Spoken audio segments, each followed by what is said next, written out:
That's amazing, guys. Thank you so much for coming on such notice. I'm very, very honored to be here. In fact, I'm so proud that if you allow me, I'd like to take a picture with you guys. Could we hide here? I expect you to do something crazy. So, do something crazy, guys. Whoa! Yay! Thank you so much. That was crazy. I was like, yay. Okay, let's get started. The talk is all about performance myths, and now that I pronounce it for the first time in English, I feel kind of stupid to have chosen this word, but okay, let's stick to it. So it's about what you read in blogs and all over the internet, but you absolutely should not trust, because we've done some benchmarks and we've got some DevOps experience, and this is what we found out about the performance myth. So number one, MySQL indexes, the more the better. I have a screenshot of our monitoring system. This is one of our customers. I think it's one that's also a customer of NFQ. Oxid setup, which is the thing that Lars messed up a bit, because the dark green is the InnoDB table size for this customer, and the yellow green is the InnoDB index size for this customer. So as you can see, the index takes up slightly more space than all the data together. And this is not very healthy. In fact, this is very unhealthy, because too many indexes are very bad in MySQL, because to make InnoDB very, very fast, you have to fit the data plus the indexes into the memory. Then it's going to be fast. If one of both does not fit into the memory, then you're sort of fucked. Indexes obviously hurt write performance, and what I found with this customer was that half of the indexes were duplicated. Does anyone have an idea how a MySQL index can be duplicated or obsolete? So, for example, if you do select something from table where A equals 10, then you will do an index on the column A to speed up this query, right? Next query, for example, is select something from table where A equals 10 and B equals 1. Then you would do a multi-column index on both columns A and B to speed up the second query. And if you do this, then the first index is duplicate, because the first query can also use the multi-column index. So you created two indexes, but you're only using one. There's a tool that with which you can check for duplicate indexes. It's called PT Duplicate Key Checker. And with this customer, still standing record is 63 duplicate MySQL indexes in a single database. So you should check out the MySQL documentation if you want to learn when these multi-column indexes work and when they don't work. The buzzword for this is leftmost prefix. Check this out. And then there's a 3-minute test on MySQL indexes. I encourage you all to do that. It's on usetheindexluke.com, and then there you will see a 3-minute test. It only takes 3 minutes. It's 5 questions. You have to fill out these questions, and then the test will tell you if you're right or wrong. And if you're wrong, it will tell you why. This is very cool. So next one, Nginx is faster than Apache. This is my favorite one because it's so funny. There are lots of benchmarks in the internet which say that Nginx is so much faster than Apache. Anyone got an idea why they are all wrong? Because if you turn off the HTXS, they are the same. Yes. Who of you knows what the htaccess file is? Everyone. It looks like this, and you use it for rewrites because we want nice URLs in our application. To turn this on, you have to enable a feature in the Apache config which says allow override either all or something else.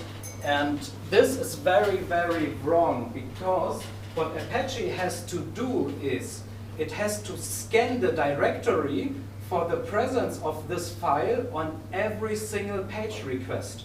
and then parse the rules on every single page request. This is absolutely the wrong way of doing Apache, and Nginx doesn't have this feature. So obviously, when you leave this feature on in Apache, it has to be slower than Nginx because Nginx doesn't have this feature, right?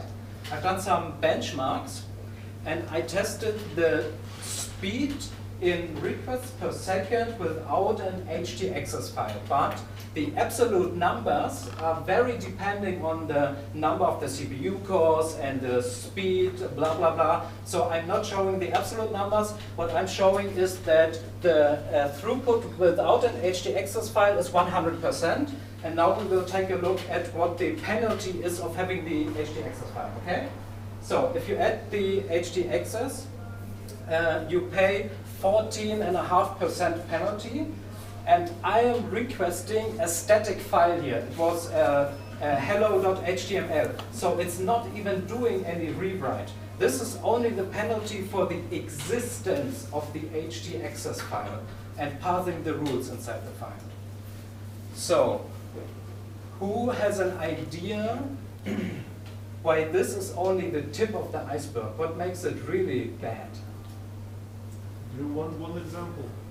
Do you know in which directory you can put an htaccess file? In any. So what happens if I add a subdirectory and I call /1/hello.html, then the penalty is 23.3%. With 2, it's even more, and with 6, you're very fucked. So, let me show you what the right way of doing Apache is. You have to disable the htaccess feature in the config file with a no override none, and then you put the rewrite rule inside the Apache config, so it has not to be looked for and parsed on every single page request, but only once when the Apache fires up. And then you will get this result. And by the way, this is the same speed that you will get with Nginx when you use the try files feature in Nginx. So there's no penalty at all. It's absolutely the right way to do. Now, why the hell would you bother how to make Apache faster? Because no one uses Apache anymore. We all use Nginx with PHP FPM, right?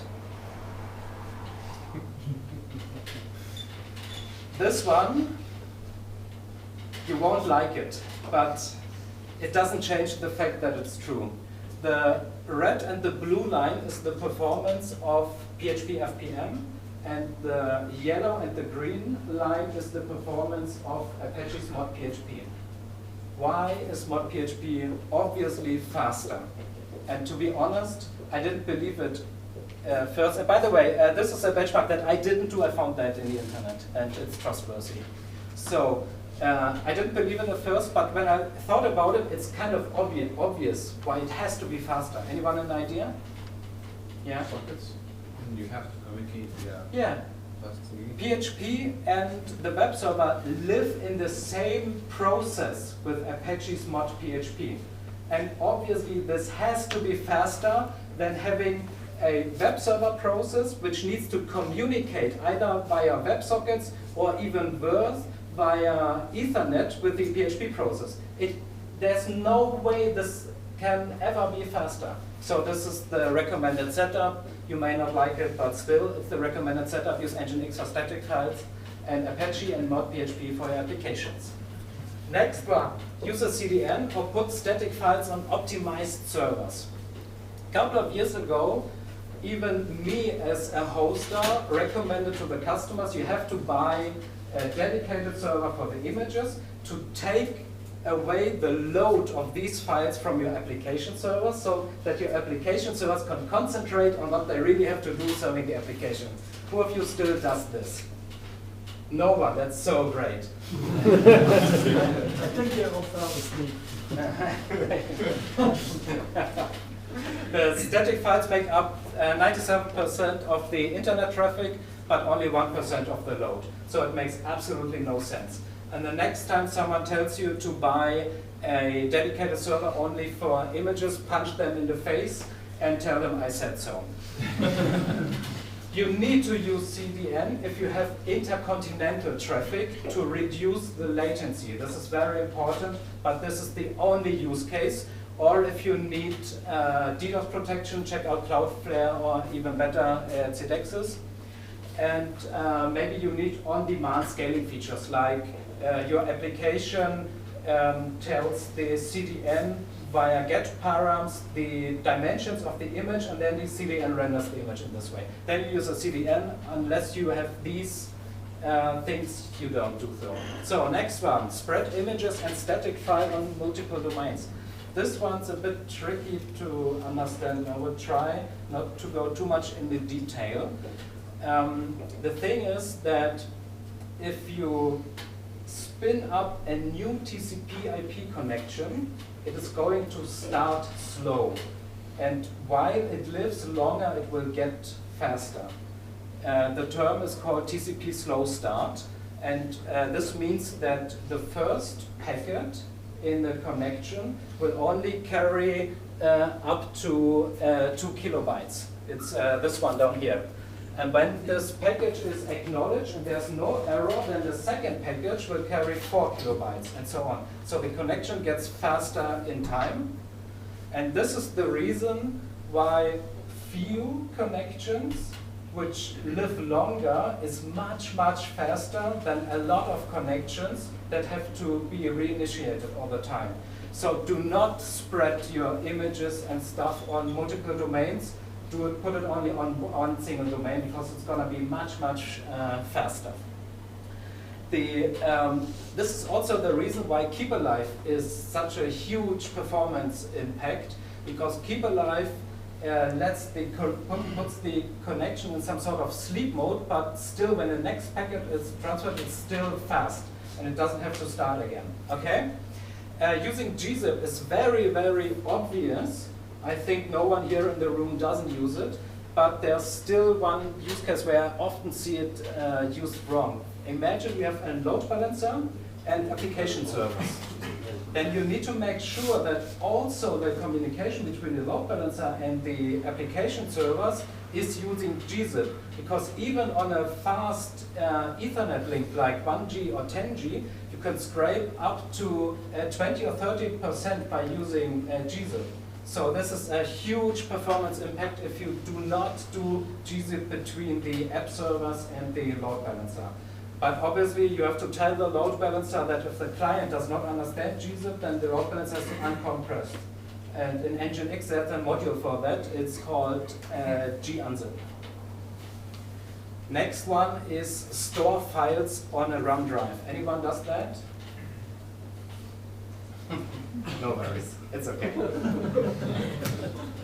This is a monitoring screenshot from one of our hardware nodes, and it shows the memory. You can see that the node has 250 gigs of memory, and the yellow part is what Linux calls the file system cache. So files which are frequently accessed end up in the file system cache, which lives in memory. So the more often you use a file, the higher the chances that this file will end up in memory altogether. So there's absolutely no need in putting files into a RAM drive, because it will end up in the file system cache, except you have a write-heavy application. But if your application is such write-heavy that you depend on a RAM drive, then something else is very wrong. Next one, slow queries are evil. This is monitoring from last week, slow queries on one of our customers. And as you can see, there are sort of spikes. But this is very, very misleading, because the scale of this graph is 0.07. So there were 0.07 slow queries per second in this measurement. If I compare this to all the queries that run through the MySQL server, then you see peaks of 13,000 queries per second.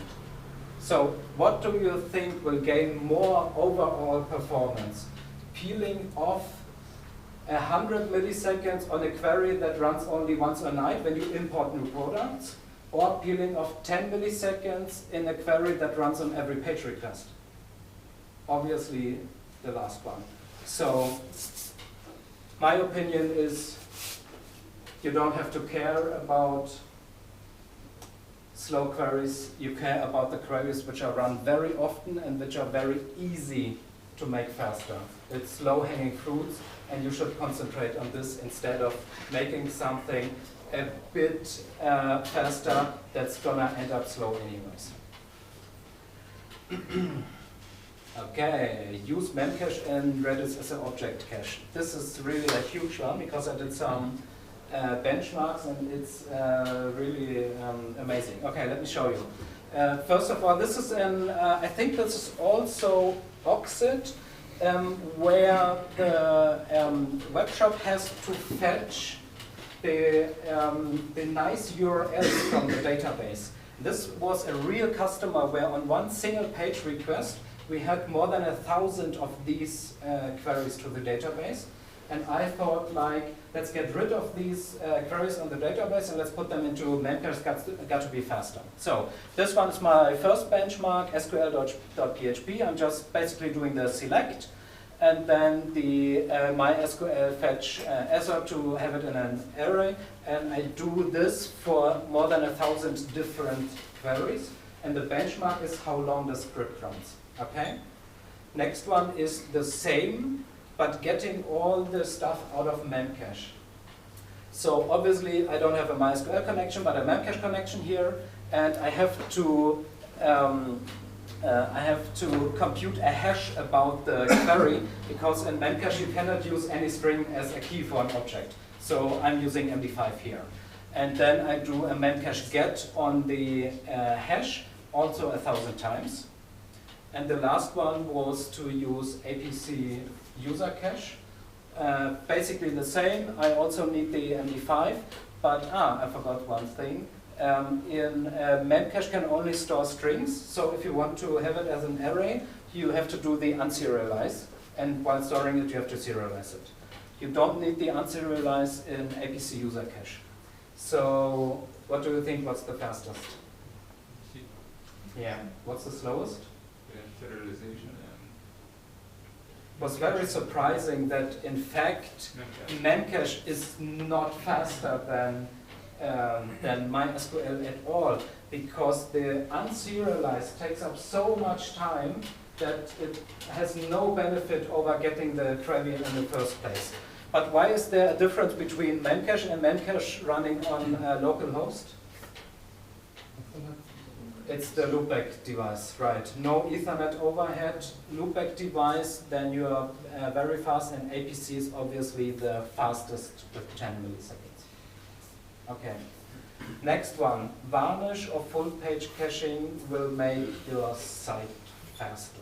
Yeah, it's true, it will be fast, but only for those requests which are actually fetched from the cache. If you start measuring the overall cache hit rate, but an overall cache hit rate really means you take all page impressions and measure how many of these are fetched from the cache and how many are not.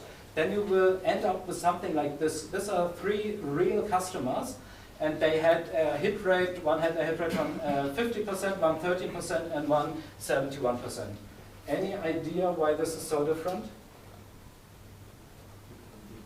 Sorry? Different pages, different use cases, absolutely correctly. What can hurt the cache hit rate? Any idea? Unique words. A lot of products. What else? Unique words. Sorry? Unique words. Yes. Sessions. Sessions. Anything else? Maybe if you have a lot of updates and you have to invalidate the cache very often, then this hurts the performance. So what do you think what this customer did right and the others didn't? What the same items several times? That's only one item. Only check Only one the item. homepage. No, the real answer is I have no fucking idea. Because the cache hit rate will be completely different for each website and each application. And it's very, very important that you measure it, and even more important is that you are honest about it. Just 2 weeks ago, I had a customer with a very bad cache hit rate, and he was like, Thomas, show me what the cache misses are. And then I grabbed through the log files and I found some Ajax calls that were cache misses. And then they were like, yeah, but these calls, they can never be in the cache, so we should exclude them from the statistics. And I was like, okay, let's assume I will do that. Then we would have a cache hit rate not from 20%, but we would have a cache hit rate from about 60%. Would this make your site faster? Okay, so I see that all the time, and it's very, very important to be honest, and if you end up with this, then it still was worth a try, but throw the caching away because it's not gonna help you. Okay, so if you use Varnish, you're probably also using ESI caching. These are the snippets. Basically, ESI is server-side includes from the 90s. And I had one project where we had basically it was a cache hit, but still it was 2 seconds. It's a very, very new e-commerce software which you put on top of the existing one. And then we tried to figure out why the hell is it so slow even if it's a cache hit. And then we saw that the site was a cache hit, but in the site we had 21 ESI snippets reloading the framework all over again. And obviously this was slow. So I encourage you to use ESI, but please keep it to a minimum. And as we learned in the static file section, don't waste the Varnish memory for static files, CSS, or even worse for images. Last and best one. Solar Elasticsearch or any $NoSQL is faster than MySQL. Let me show you an example. This is a personal site that I am running, absolutely not work-related, but I use this site to do all the benchmarks and to test all the new tools, which I cannot test on real customers, because if I fuck it up, then it's only my site going down and not the customer. Basically what this does is it's an RSS news reader, because I was too lazy to go to different news sites, so I wrote this application that basically scans RSS feeds from others, stores it in a database, and on the site you can click on which sources you want to see. Okay? It's written in PHP. I'm using no framework, but still I'm using the model view controller pattern. It fetches feeds from 150 sources, which is about 5K new headlines and teasers per day. And in the database there are about 20 million of these pairs stored. It's stored in MySQL, and the storage engine is MyISAM. So obviously one could think that I've made some very, very bad choices, beginning with the language, no framework, whatever. But trust me, in this case, I know exactly what I'm doing, because the page loads in 29 milliseconds, which is probably faster than most of the sites we see in the wild. And how is this possible? How can this be so fast when I obviously have chosen all the uncool stuff and not the great new cool feature-rich stuff? Let me show you an example what not to do. This is to not only bash Oxid, this is from Shopware. Another customer switched to us 2 weeks ago, and this is the query I found there. So let me walk you through some of this stuff. First of all, you see the ifs in the select clause, very, very bad. Then you see a sub-select inside the if, not making it any better. Then you see the an MySQL date range function inside the if. Next one Containing a column, not only constants, to make it worse.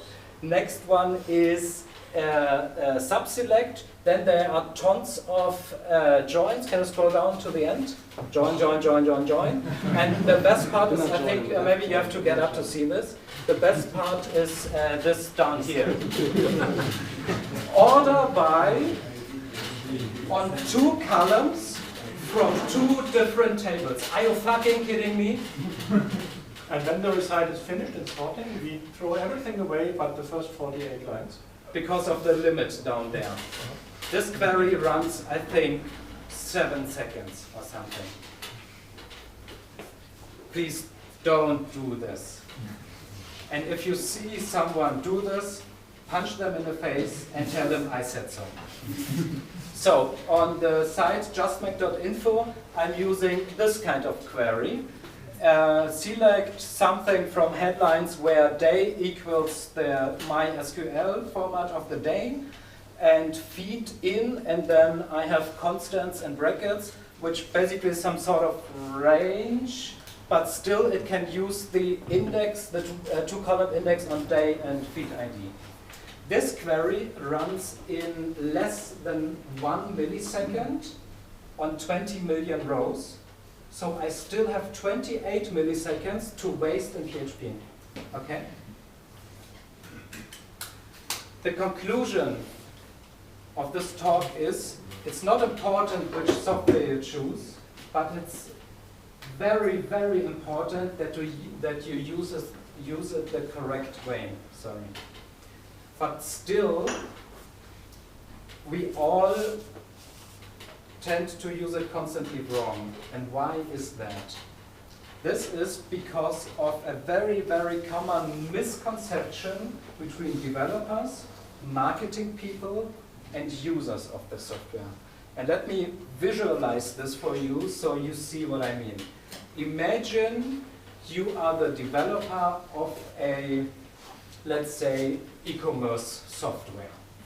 So you're the owner of the product, you built it. Then what you think of your own product is something like this. It's a solid brand. You can be proud to own one of these. And if you see another one on the street, then you give him a wave because life's good and he's the same cool thing and the same cool mindset that you have. But what do marketing and sales people tell their customers what a product can do? It's like this. No further explaining. And to make it even worse, how the customer really uses the product is like this.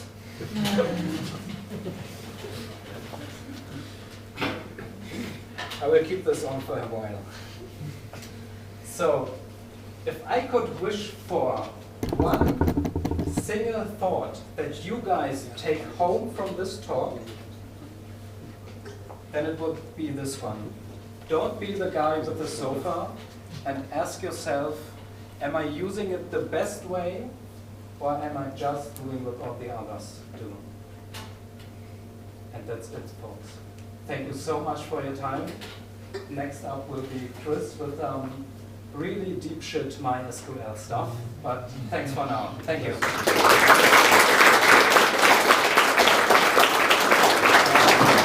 I forgot to mention the slides are already online on my GitHub page, and they are also open source on GitHub, so feel free to fiddle around. Or if someone wants to translate them into another language, please feel free to contribute. I would love that. Then we have the slides in different languages. That would be really, really cool. Just go to the GitHub site. thomas.lohner.github.io/slides. I can send you a mail.